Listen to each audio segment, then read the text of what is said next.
நேரம் காலை 6 மணி. இலங்கை ஒலிபரப்பு கூட்டுத்தாபனம் செய்திகள்.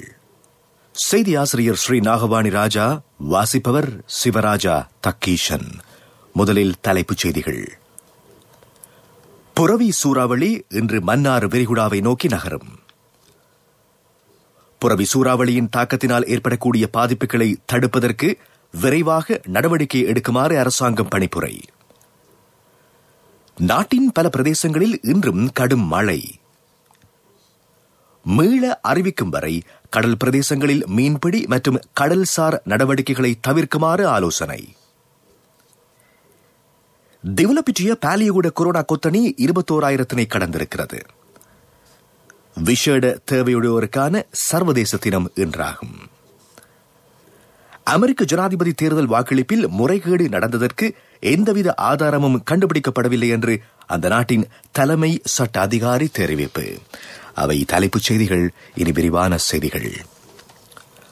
புரவி சூறாவளியினால் ஏற்படக்கூடிய அனர்த்தங்களுக்கு முகம் கொடுக்க தேவையான அனைத்து வேலைத்திட்டங்களும் முன்னெடுக்கப்பட்டுள்ளதாக ராஜாங்க அமைச்சர் சமல் ராஜபக்ஷ தெரிவித்துள்ளார். பாதிக்கப்படும் மக்களுக்கு தேவையான நிவாரண உதவிகளை வழங்குவதற்கான நிதி மாவட்ட செயலாளர்களுக்கு அனுப்பி வைக்க நடவடிக்கை எடுக்கப்பட்டிருப்பதாகவும் அவர் குறிப்பிட்டார். பாராளுமன்றத்தில் நேற்று விசேட கூற்றொன்றை முன்வைத்து புரவி சூறாவளி தொடர்பான அமைச்சின் அறிவிப்பினை வெளியிட்டு உரையாற்றுகின்ற போது அவர் இதனை குறிப்பிட்டார். வளிமண்டலவியல் திணைக்களத்தினால் நவம்பர் 27 விடுக்கப்பட்ட அறிவுறுத்தலுக்கு அமைய இலங்கை சூறாவளி தாக்கத்திற்கு உள்ளாகும் என்று எதிர்வு கூறப்பட்டுள்ளது.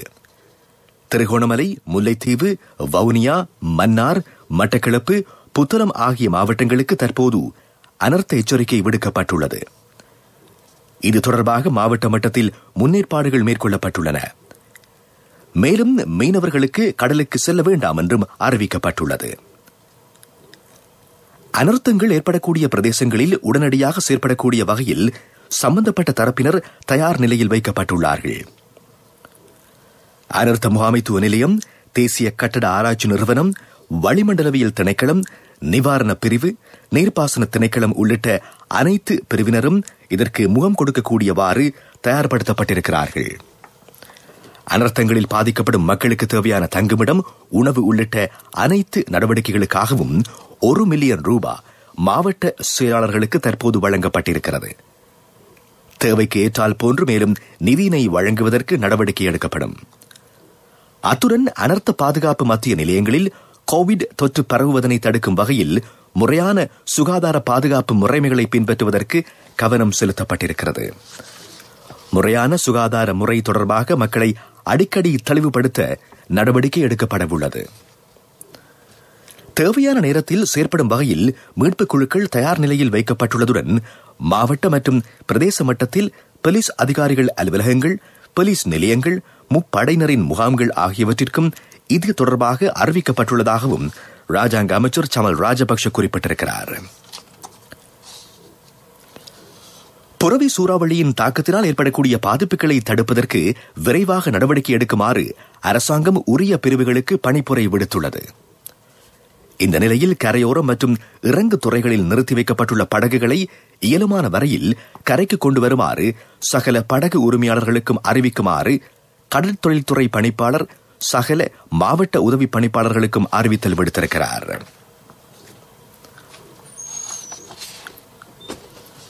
நிலவும் அனர்த்தம் காரணமாக தேசிய வானொலி 24 மணி நேரமும் விசேட சேவை ஒன்றினை முன்னெடுத்திருக்கிறது. அனர்த்தத்திற்கு உட்படுபவர்களுக்கு நிவாரணம் வழங்குவது இதன் நோக்கமாகும். யாரேனும் அனர்த்தத்திற்கு உட்பட்டால் 0112 69 19 92 என்கின்ற தொலைபேசி மூலம் அறிவிக்க முடியும். அந்த தொலைபேசி இலக்கத்தினை மீண்டும் ஒருமுறை அறிய தருகிறோம். 0112 69 19 92. அனர்த்தத்திற்கு உள்ளானவர்கள் இந்த தொலைபேசி இலக்கத்திற்கு அழைத்து நிவாரணங்களை பெற்றுக்கொள்ள முடியும். புரவி சூறாவளி இந்த முற்பகல் மன்னார் விரிகுடாவை நோக்கி நகரும் என்று எதிர்பார்க்கப்படுவதாக வளிமண்டலவியல் திணைக்களம் அறிவித்திருக்கிறது. இந்த நிலையில் திருகோணமலையிலிருந்து காங்கேசன்துறை மற்றும் பூநகரையிலிருந்து புத்தளம் வரையான கடல் பிரதேசங்களின் கடல் அலையின் மட்டம் உயர்வடைந்து காணப்படும். இது தொடர்பான விரிவான தகவல்களை காலநிலை அறிக்கையில் எதிர்பார்க்கலாம். இதேவேளை யாழ்ப்பாணத்தின் தற்போதைய நிலைமைகள் குறித்த தகவல்களை தருகின்றார் மாவட்ட அரசாங்க அதிபர் கணபதி பிள்ளை மகேசன். யாழ் மாவட்டத்தில் புரவி புயலுடைய தாக்கம், கடும் மழையும் அந்த மழை காரணமாக தாழ்நில பகுதிகளில் வெள்ளமும் ஏற்பட்டிருக்கின்றது. இந்த நிலையிலே சுமார் 500 குடும்பங்கள் அளவில் இடம்பெயர்ந்து இருக்கின்ற நிலைமை ஏற்பட்டிருக்கின்றது. இந்த விவரங்கள் சற்று அதிகரிக்கலாம். அதே நேரத்திலே பருத்துறை பகுதியிலே வீடு ஒன்று சேதமடைந்த நிலையிலே இடிந்து விழுந்ததிலே 3 பேர் காயங்களுக்குள்ளாகி மருத்துவமனையில் அனுமதிக்கப்பட்டிருக்கின்றார்கள். அதனை விட முழுமையான வீட்டு சேதம் சற்று கடந்த இரவு அவர்கள் 15 என்று அறிவித்திருந்தார்கள். அது சற்று இன்னும் நாம் கூடுதலாக இருக்கலாம். அதே பகுதி அளவிலான வீட்டு சேதம் சுமார் 150 அளவிலே அறிக்கையிடப்பட்டிருக்கின்றது. இந்த அறிக்கை இன்னும் இத்தைப்படுத்தப்பட்டுக் கொண்டிருக்கின்றது. ஆனால் இந்த அதிகரிக்கக்கூடிய வாய்ப்பு இருக்கின்றது. தற்பொழுது இந்த மழை தொடர்ச்சியாக பெய்து வருகின்றது. நாங்கள் அந்த பாதிக்கப்பட்ட மக்களுக்குரிய நிவாரண நடவடிக்கைகளை எடுப்பதற்கு எங்களுடைய பிரதேச செயலாளர்கள் ஆயத்தப்படுத்திக் கொண்டிருக்கின்றார்கள். இந்த நிலைமை தற்பொழுது யாழ் மாவட்டத்தில் காணப்படுகின்றது. வரவு செலவு திட்டம் மீதான குழுநிலை விவாதத்தின் 10ஆம் நாள் இன்றாகும். பாதுகாப்பு அமைச்சிற்கான நிதி ஒதுக்கீடு தொடர்பில் இன்று விவாதிக்கப்பட உள்ளது. அதற்கு மேலதிகமாக உள்ளக பாதுகாப்பு, உள்நாட்டு அலுவல்கள் மற்றும் அனர்த்த முகாமைத்துவ ராஜாங்க அமைச்சுகளுக்கான நிதி ஒதுக்கீடுகள் குறித்தும் விவாதிக்கப்படும். பாராளுமன்றம் இந்த முற்பகல் 9 மணிக்கு கூடுகிறது. நீங்கள் கேட்டுக்கொண்டிருப்பது இலங்கை ஒலிபரப்பு கூட்டு தாபனத்தின் செய்திகள். தேசத்தின் முடிவுற்ற பயணத்திற்கு வலு சேர்க்கும் அவளுக்கான பாதுகாப்பு ஸ்ரீலங்கா இன்சூரன்ஸ் மோட்டார் பிளஸ் பெண்களுக்கு மட்டும்.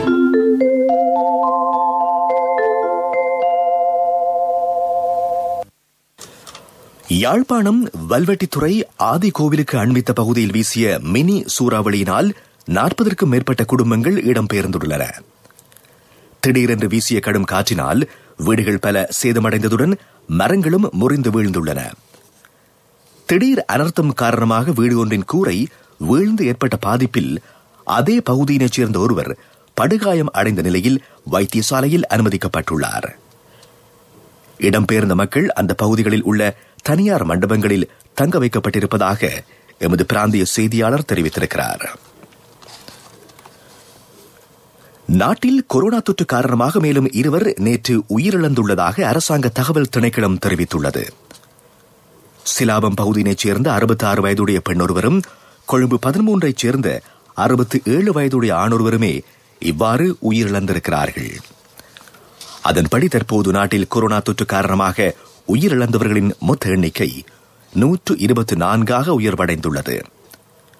இதனிடையே நாட்டில் நேற்றைய தினத்தில் மாத்திரம் 878 கொரோனா தொற்றாளர்கள் அடையாளம் காணப்பட்டுள்ளார்கள்.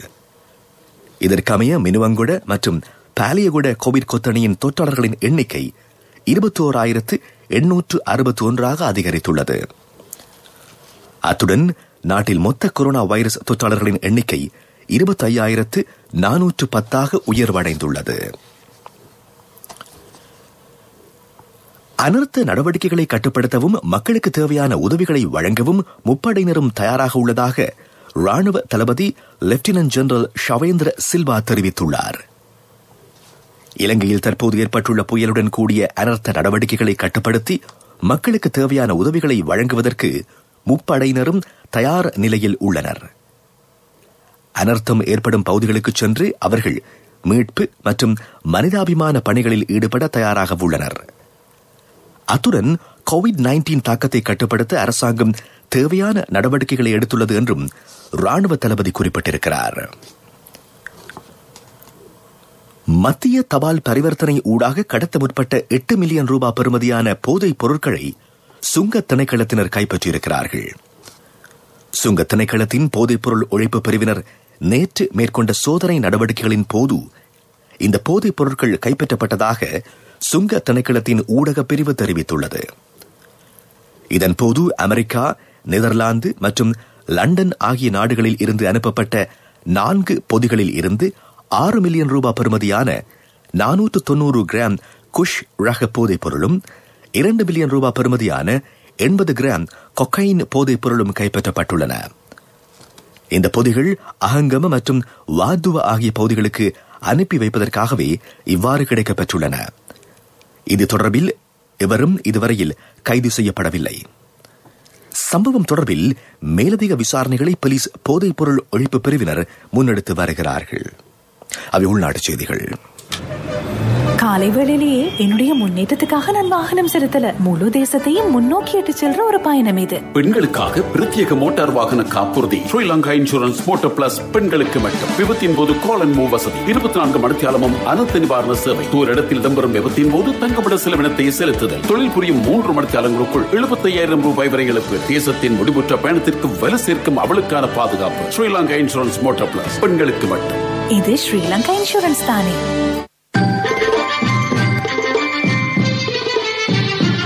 பிரதான செய்தி வழங்குவோர் ஒவ்வொரு வீட்டிலும் இருக்க வேண்டிய வீட்டு வைத்தியர் சித்தாலேப.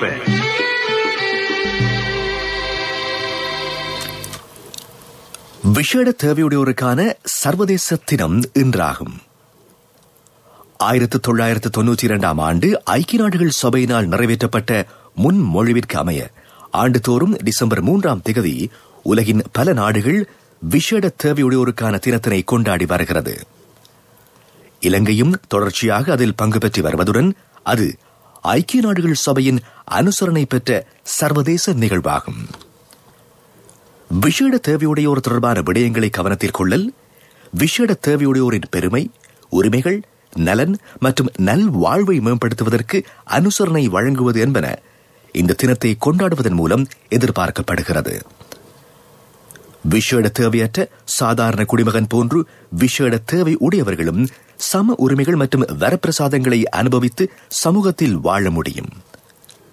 தற்போது உலகளாவிய ரீதியில் முகம் கொடுத்துள்ள கோவிட்-19 தொற்று நிலைமைக்கு மத்தியிலும் விசேட தேவையுடையோரின் உடல் மற்றும் உள ரீதியான ஆரோக்கியம் தொடர்பிலும் கூடுதல் கவனம் செலுத்த வேண்டியிருக்கிறது.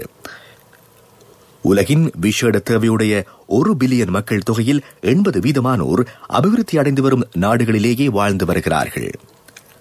அதில் 60 வயதிற்கும் 60 வயதிற்கு மேற்பட்டோரினதும் எண்ணிக்கை 46% என்று யுனெஸ்கோ அமைப்பு சுட்டிக்காட்டியுள்ளது.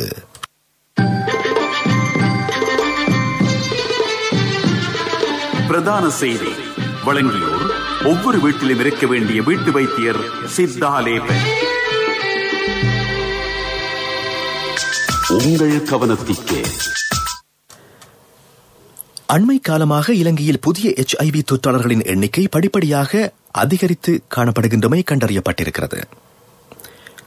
இலங்கையினை பொறுத்தளவில் HIV தொற்றானது பாதுகாப்பற்ற பாலியல் உறவின் மூலம் ஏற்படுகிறது. 2019 ஆண்டில் மாத்திரம் இலங்கையில் 359 புதிய HIV தொற்றாளர்கள் கண்டுபிடிக்கப்பட்டுள்ளதாகவும் இதில் 82% ஆண்கள் என்றும் கல்முனை பிராந்திய பாலியல் நோய் கட்டுப்பாட்டு விசேட வைத்திய நிபுணர் டாக்டர் KAC ரந்திம விஜயசேகர தெரிவித்தார். 2016 ஆண்டு முதல் 15 தொடக்கம் 24 வயதுடைய இளைஞர்களிடையே HIV தொற்றுக்கள் அதிகமாக காணப்படுகிறது என்றும் அவர் சுட்டிக்காட்டியிருக்கிறார். இந்த விடயம் தொடர்பில் இளைஞர் சமூகம் கவனம் செலுத்த வேண்டும் என்றும் அவர் வேண்டுகோள் விடுத்துள்ளார். உங்கள் கவனத்திற்கு. உலகச் செய்திகள்.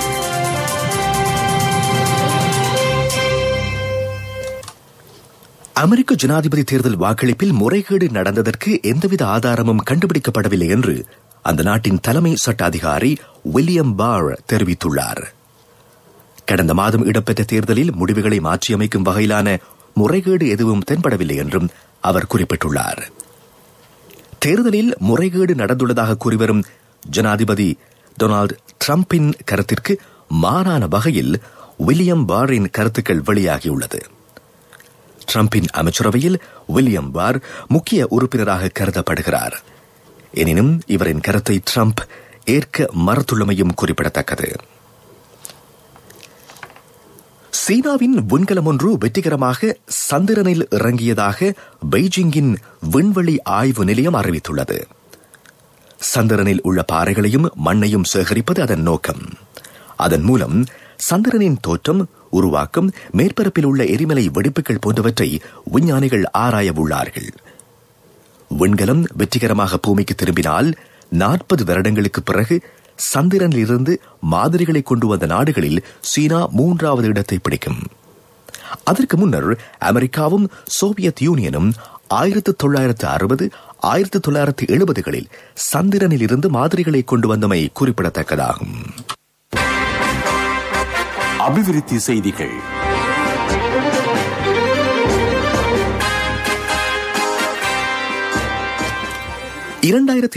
ஆண்டில் யாழ்ப்பாண மாவட்டத்தில் 8 பாடசாலைகளும் கிளிநொச்சி மாவட்டத்தில் 2 பாடசாலைகளும் தேசிய பாடசாலைகளாக தரம் உயர்த்தப்பட உள்ளதாக யாழ்ப்பாண மாவட்ட பாராளுமன்ற உறுப்பினர் அங்கஜன் ராமநாதன் தெரிவித்துள்ளார்.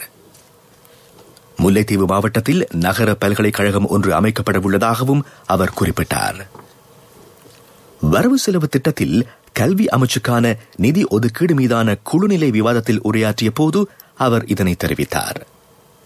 10 நகர பல்கலைக்கழகங்களையும் அமைக்க அரசாங்கம் திட்டமிட்டுள்ளது. முல்லைத்தீவு மாவட்டத்திலும் நுவரெலியா மாவட்டத்திலும் பல்கலைக்கழகங்கள் அமைக்கப்பட உள்ளதாகவும் யாழ்ப்பாண மாவட்ட பாராளுமன்ற உறுப்பினர் அங்கஜன் ராமநாதன் மேலும் தெரிவித்தார். விளையாட்டுச் செய்திகள். LPL 2020 கிரிக்கெட் போட்டித் தொடரின் உத்தியோகபூர்வ ஒலிபரப்பாளர் இலங்கை ஒலிபரப்பு கூட்டுத்தாபனம். இந்தியா மற்றும் ஆஸ்திரேலிய அணிகளுக்கு இடையிலான இறுதி ஒருநாள் சர்வதேச கிரிக்கெட் போட்டியில் இந்திய அணி 13 ஓட்டங்களினால் வெற்றி பெற்றது.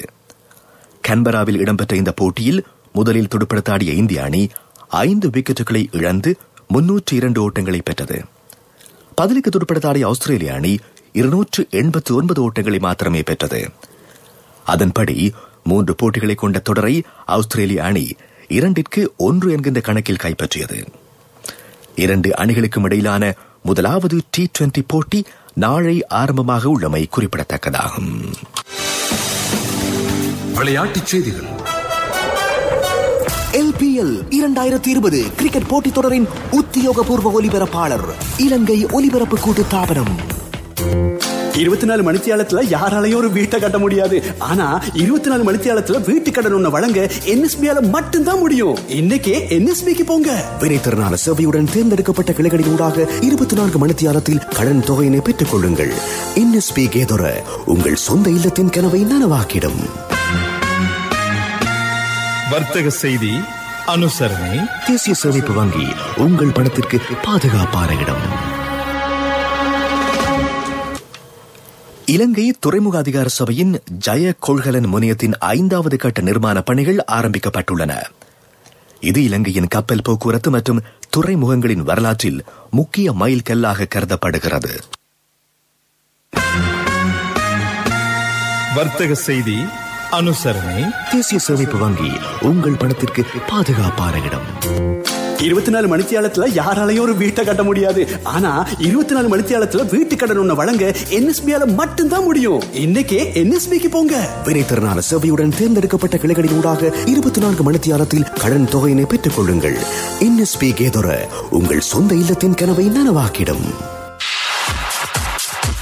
பொருளாதார செய்திகள் அனுசரணை. அண்ணா 31க்கு நீங்க மகளுக்கு தங்கம் வாங்குவீங்கன்னு நான் எதிர்பார்க்க இல்ல. எந்த தங்கத்துக்கு தங்கம் கொடுக்க முடிஞ்சது எந்த LOLC கிரெடிட் கார்டு இருந்ததால. LOLC ஃபைனான்ஸ் கடன் அட்டை உங்களை மேலும் உயர்த்திட. அரசாங்கம் 5 வருட பொருளாதார இலக்கை கொண்ட வேலை திட்டத்தினை நடைமுறைப்படுத்தி வருவதாக ராஜாங்க அமைச்சர் அஜித் நிவாட் கப்ரால் தெரிவித்துள்ளார். இலங்கை மத்திய வங்கி ஆளுநர் எதிர்வரும் 5 வருடங்கள் பற்றி கவனம் செலுத்துவது அவசியமாகும் என்றும் அவர் கூறினார். அரச தொழில் முயற்சி மறுசீரமைப்பு அமைச்சு இதுவரை 289 வேலை திட்டங்களை அடையாளம் கண்டுள்ளது.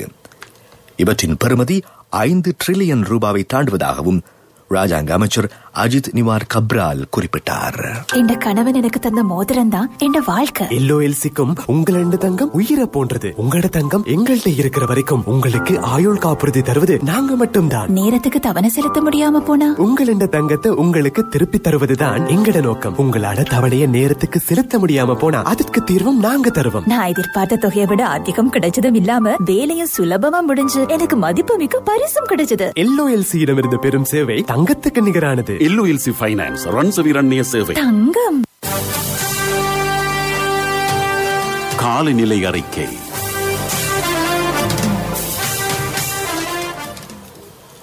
வடக்கு மற்றும் வடமேல் மாகாணங்களில் இடையிடையே மழையோ இடியுடன் கூடிய மழையோ பெய்யக்கூடிய சாத்தியம் காணப்படுவதாக வளிமண்டலவியல் திணைக்களம் அறிவித்துள்ளது. சில இடங்களில் 150 மில்லிமீட்டருக்கும் அதிகமான பலத்த மழை வீழ்ச்சி எதிர்பார்க்கப்படுகிறது. கிழக்கு, வடமத்திய, மேல், மத்திய மற்றும் சபரகமுவ மாகாணங்களிலும் காலி மற்றும் மாத்தறை மாவட்டங்களிலும் அவ்வப்போது மழையோ இடியுடன் கூடிய மழையோ பெய்யக்கூடிய சாத்தியம் காணப்படுகிறது. வடக்கு, வடமத்திய, வடமேல், மேல், மத்திய மற்றும் சபரகமுவ மாகாணங்களில் அவ்வப்போது மணித்தியாலத்திற்கு 60 தொடக்கம் 70 கிலோமீட்டர் வரை அதிகரித்த வேகத்திலேயே மிக பலத்த காற்று வீசக்கூடும் என்று எதிர்பார்க்கப்படுகிறது. நாட்டின் ஏனைய பிரதேசங்களில் அவ்வப்போது மணித்தியாலத்திற்கு 40 தொடக்கம் 50 கிலோமீட்டர் வரை அதிகரித்த வேகத்தில் பலத்த காற்று வீசக்கூடும் என்று திணைக்களம் அறிவித்திருக்கிறது. மேலும் புரவி சூறாவளியானது இலங்கையின் வடகிழக்கு கரையின் குச்சவெளிக்கும் திரியாய்க்கும் இடைப்பட்ட பகுதியினூடாக நேற்று இரவு 10:30 மணிக்கும் 11:30 மணிக்கும் இடைப்பட்ட காலப்பகுதியில் ஊடறுத்து சென்று உள்ளே மையம் கொண்டுள்ளது. மணித்தியாலத்திற்கு 70 முதல் 80 கிலோமீட்டர் வேகம் கொண்ட இந்த சூறாவளியானது சில வேளைகளில் மணிக்கு 90 கிலோமீட்டர் வரையில் அதிகரித்து வீசக்கூடும்.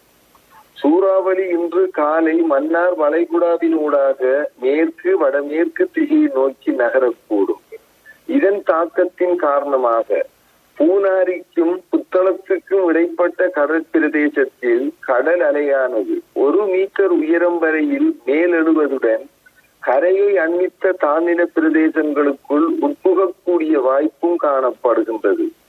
நாட்டின் வடக்கு, வடகிழக்கு, மேல் மற்றும் வடமேல் கடல் பிராந்தியங்கள் மிகவும் கொந்தளிப்பாக காணப்படும். நாட்டை சூழவுள்ள ஏனைய கடல் பிராந்தியங்கள் ஓரளவு கொந்தளிப்பாக காணப்படும். ஆனபடியினால் கடலுக்கு செல்லும் மீனவர்களும் கடல்சார் ஊழியர்களும் மறு அறிவித்தல் வரும் வரையில் கடற்தொழில் நடவடிக்கைகளில் ஈடுபட வேண்டாம் என அறிவுறுத்தப்படுகின்றனர். இனி மீண்டும் தலைப்புச் செய்திகள். புரவி சூறாவளி இன்று மன்னார் விரிகுடாவை நோக்கி நகரும். புரவி சூறாவளியின் தாக்கத்தினால் ஏற்படக்கூடிய பாதிப்புகளை தடுப்பதற்கு விரைவாக நடவடிக்கை எடுக்குமாறு அரசாங்கம் பணிப்புரை. நாட்டின் பல பிரதேசங்களில் இன்றும் கடும் மழை. மீள அறிவிக்கும் வரை கடல் பிரதேசங்களில் மீன்பிடி மற்றும் கடல்சார் நடவடிக்கைகளை தவிர்க்குமாறு ஆலோசனை. திவுலப்பிற்றிய பாலியகுட கொரோனா குத்தணை 21,000 கடந்திருக்கிறது. விஷேட தேவையுடையோருக்கான சர்வதேச தினம் என்றாகும். அமெரிக்க ஜனாதிபதி தேர்தல் வாக்களிப்பில் முறைகேடு நடந்ததற்கு எந்தவித ஆதாரமும் கண்டுபிடிக்கப்படவில்லை என்று அந்த நாட்டின் தலைமை சட்ட அதிகாரி தெரிவிப்பு. இத்துடன் இன்று எமது காலை பிரதான செய்தி அறிக்கை நிறைவடைகிறது. எமது அடுத்த பிரதான செய்தி அறிக்கையினை நண்பகல் 12:45 எதிர்பாருங்கள்.